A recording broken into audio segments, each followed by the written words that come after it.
Hello बच्चों, कैसे हो आप सभी। आई होप आप सभी बहुत अच्छे होंगे। और आज हम पढ़ने वाले हैं 10th class chapter second polynomial exercise 2.1। तो बच्चों फर्स्ट क्वेश्चन है हमारा। इस तरह से हमें 6 ग्राफ दिए हुए हैं, ठीक है। टोटल 6 ग्राफ हमें दिए दिए गए हैं, यहाँ पर गिवन है। और अब हमें इसमें पी एक्स निकालना है बच्चों, ठीक है।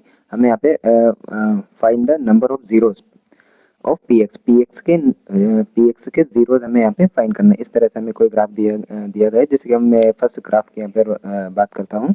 जो हमारा फर्स्ट ग्राफ है बच्चों, वो इस तरह से है। ये जो होता है बच्चों हमारा, ये होता है एक्स एक्सिस। और ये जो होता है बच्चों, ये हमारा होता है वाई एक्सिस। तो यहाँ पे एक्स एक्सिस जो होता है बच्चों, ये ये हॉरिजॉन्टल जो होता है बच्चों, ये एक्स एक्सिस होता है। और जो वर्टिकली होता है, ये वाई एक्सिस होता है। तो यहाँ पर हम हमें केवल पी एक्स के जीरो फाइंड करने हैं बच्चों। तो ये एक्स एक्सिस है ना, यही पी एक्स है हमारा। तो बच्चों हमें ये देखना है, क्या पी एक्स को कोई लाइन कट कर रही है, क्या कोई लाइन इसको टच कर रही है या कट कर रही है। तो यहाँ पर हम देखते हैं बच्चों की पी एक्स की लाइन को कोई भी लाइन टच नहीं कर रही है। केवल ये वाली जो लाइन है ना, ये वाई को टच कर रही है। कि हम यहाँ पे हम यहाँ पे देखते हैं बच्चों की पी एक्स को कोई लाइन टच नहीं कर रही है। तो इसके जो जीरोस हो जाएंगे, वो हो जाएंगे नो जीरोस, यानी कि इसमें कोई जीरोस नहीं होगा। जैसे कि हम सेकंड वाला ग्राफ देखते हैं बच्चों। तो इसमें हम देखते हैं कि यहाँ पर जो पी एक्स यानी कि जो एक्स एक्सिस है बच्चों, एक्स एक्सिस को ये वाली जो लाइन है ना, ये जैसा कि आप देख रहे हैं, यहाँ पे एक पॉइंट पर ये इसको टच कर रही है बच्चों, ठीक है। तो जो पी एक्स की वैल्यू हो जाएगी ना बच्चों, वो हो जाएगी 1। ओके, पी एक्स की वैल्यू हो जाएगी हमारी 1। ये लाइन जितने भी बार इस एक्स एक्सिस को टच करेगी ना बच्चों, उतने ही इसके जीरोस हो जाएंगे। अब यहाँ पर हम नेक्स्ट ग्राफ में देखते हैं, ग्राफ नंबर थर्ड में।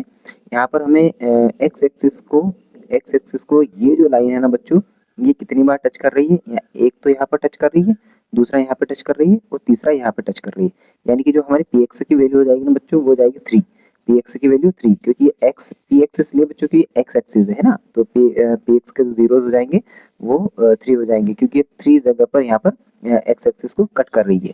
अब हम देखते हैं फोर्थ नंबर का ग्राफ बच्चों। फोर्थ नंबर के ग्राफ में जो एक्स एक्सिस होता है, ये वाली लाइन जो है, ये वाली लाइन दो जगह पर टच कर रही है। एक यहाँ पर टच कर रही है और एक यहाँ पर टच कर रही है, ठीक है। ये दो जगह से इसको इंटरसेक्ट कर रही है, दो जगह से इसको काट रही है बच्चों। तो जो हमारी पी एक्स की वैल्यू हो जाएगी बच्चों, वो हो जाएगी 2। हमारी पी एक्स की वैल्यू हो जाएगी बच्चों 2। पी एक्स की वैल्यू 2 हो जाएगी। अब यहाँ पर हम फिर से देखते हैं बच्चों, फिफ्थ नंबर के ग्राफ में। फिफ्थ नंबर के ग्राफ में ये जो लाइन है बच्चों, वो एक्स एक्सिस को कितनी बार टच कर रही है। एक तो यहाँ पर टच कर रही है, दूसरा यहाँ पे टच कर रही है, तीसरा यहाँ पे टच कर रही है, और चौथा यहाँ पर टच कर रही है। तो जो हमारी पी एक्स की वैल्यू हो जाएगी ना बच्चों, पी एक्स की वैल्यू हो जाएगी हमारी 4। पी एक्स की वैल्यू हो जाएगी हमारी 4। लास्ट वाले ग्राफ पर चलते हैं बच्चों यहाँ पर हम। तो लास्ट वाले ग्राफ पर जब हम देखते हैं, तो एक्स एक्सिस को ये वाली लाइन कितनी बार टच कर रही है। एक तो यहाँ पर टच कर रही है, एक यहाँ पर टच कर रही है, केवल टच कर रही है बच्चों, यहाँ पे है ना, ऐसे अंदर जाकर के निकल नहीं रही है, ठीक, केवल टच कर रही है। तो इसको एक ही काउंट करेंगे हम। तो एक यहाँ पर टच कर रही है, एक यहाँ पर टच कर रही है, और एक यहाँ पर टच कर रही है बच्चों। तो जो हमारी पी एक्स की वैल्यू हो जाएगी ना, वो हो जाएगी 3।